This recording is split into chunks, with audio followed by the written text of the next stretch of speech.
আসসালামু আলাইকুম প্রিয় শিক্ষার্থীরা।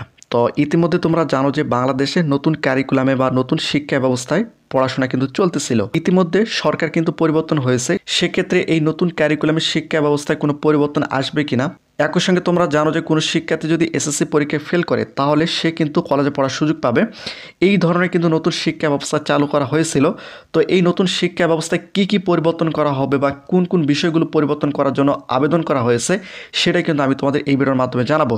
একই সঙ্গে ইতিমধ্যে আমরা যে আপডেটটা পেয়েছি সেটা হচ্ছে যে নতুন কারিকুলামের শিক্ষা ব্যবস্থা স্থগিত করে দিয়েছে এনসিটিবি। তোমরা এখানে একটা নোটিশ দেখতে পাচ্ছ, যেটা যমুনা টিভি থেকে তারা এই নিউজটি কভার করছে, তোমরা এখানে দেখতে পাচ্ছ।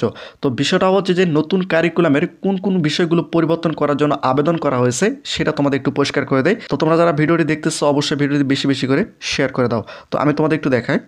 তো এখানে তোমরা একটা নিউজ দেখতে পাচ্ছ, দেখো, কারিকুলাম ও পরীক্ষা পদ্ধতি পরিবর্তন চান বড় একটি অংশ। তোমাদের নতুন কারিকুলাম একই সঙ্গে পরীক্ষার যে পদ্ধতিটা রয়েছে সেটা কিন্তু অনেকজনই পরিবর্তন চাচ্ছে। তো কোন কোন বিষয়গুলো পরিবর্তন চাচ্ছে সেটা তোমাদের একটু পরিষ্কার করে দেয়। এখানে তোমরা দেখতে পাচ্ছ, দেখো, আমি তোমাদের একটু টার্গেট করে দেই। পাঠকদের বড় একটি অংশ কারিকুলাম ও পরীক্ষা পদ্ধতির পরিবর্তন চান। পাঠক ইউসুফ হাওলাদারের মতে শপথ বাক্য, পুরুষ-শিক্ষা ও পরীক্ষা পদ্ধতি।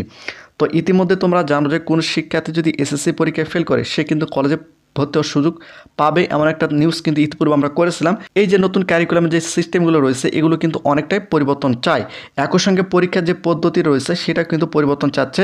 একই সঙ্গে কারিকুলাম এবং এসএসসি থেকে পরীক্ষা থাকবে মূল পরীক্ষা, অর্থাৎ এসএসসি থেকে তোমাদের মূল পরীক্ষা থাকবে। এটা কিন্তু তারা বলেছে যে পাশ করার যোগ্য তাকে উঠানো হবে। কোনো বিষয় না পড়াশোনা করলেও তাদের জন্য প্রশিক্ষণের ব্যবস্থা করতে হবে। যারা পাশ করতে পারবে না তাদের পাশ করার কোনো প্রয়োজন নেই।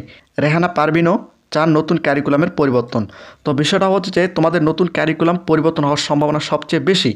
এখন কতটুকু পরিবর্তন হবে সেটা কিন্তু এখনই বলা যাচ্ছে না। তো নতুন কারিকুলামের মধ্যে কিন্তু অনেকটাই পরিবর্তন আসবে। তো পর্যায়ক্রমে তোমাদেরকে ভিডিওর মাধ্যমে জানিয়ে দেবো। তো তোমরা যারা এখনও এই চ্যানেলটিকে সাবস্ক্রাইব করো চ্যানেলটিকে সাবস্ক্রাইব করে রাখো।